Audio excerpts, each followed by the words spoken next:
All right, let's dig in. Today we're talking about one of the most unpredictable and honestly one of the most critical materials in architecture. And no, I'm not talking about steel or concrete. I'm talking about the very ground your building stands on.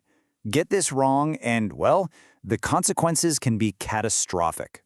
So let me ask you a question. When you think about the biggest risks on your job site, what's the first thing that pops into your head? Maybe a bad concrete mix? A steel delivery that's weeks late? Yeah, those are definitely huge headaches. But there's something else, something way more fundamental, and it's literally right under your feet. Yep, you guessed it. The riskiest material on your project might just be the soil itself. And today, we are going deep on one specific and, let's just say, very temperamental type of soil that every single architect studying for the ARE absolutely needs to master. We're talking about cohesive soil. Okay, so what is cohesive soil? What makes this stuff so moody?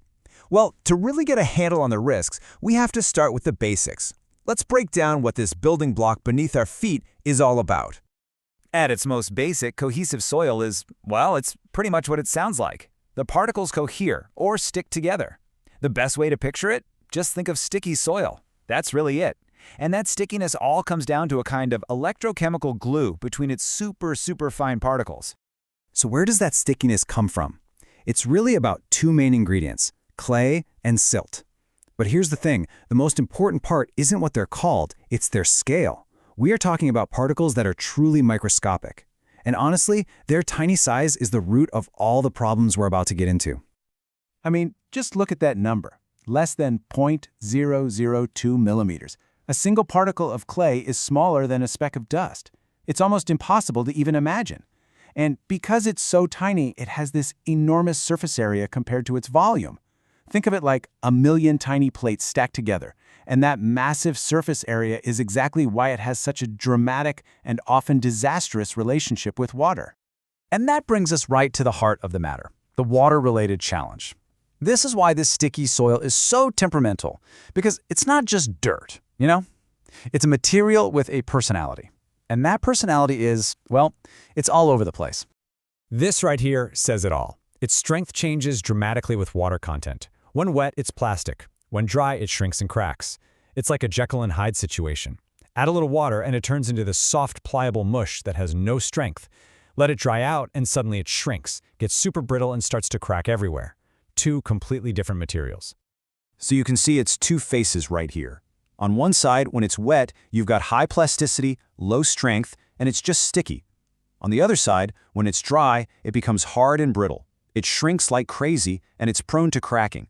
This insane swing from one state to another, that's the real challenge. You have to remember, you're not designing for a static, predictable material. You're designing for something that is constantly changing.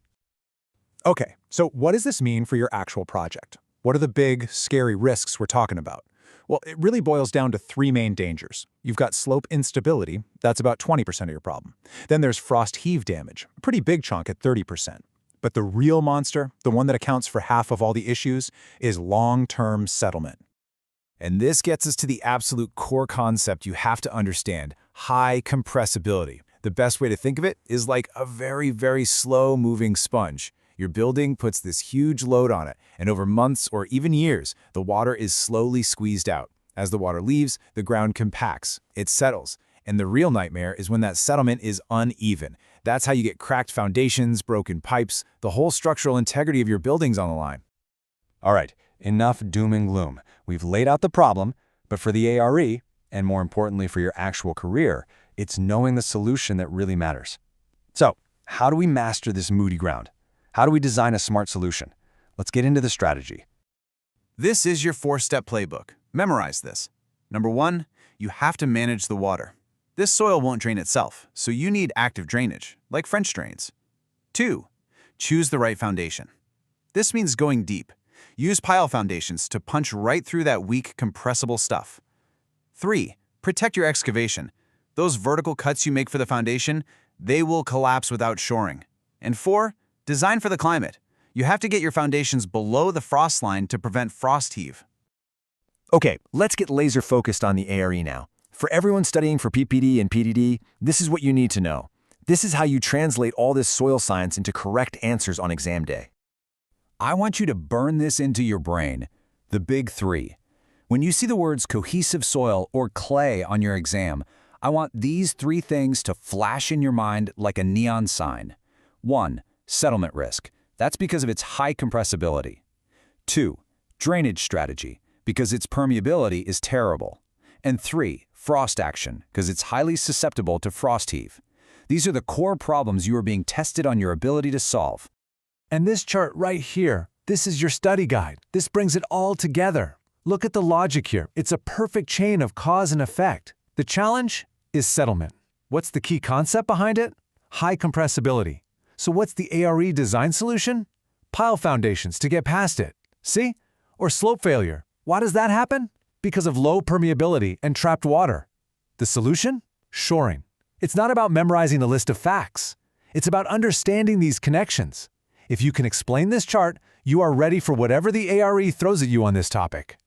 So I'll leave you with this thought. The next time you're on a site and you see that sticky, reddish clay soil, are you going to see just a problem? Or are you going to see a design opportunity? An opportunity to show that you understand the challenge and can create a smart, resilient solution that proves you've truly mastered your craft. Think about it. Thanks for tuning in.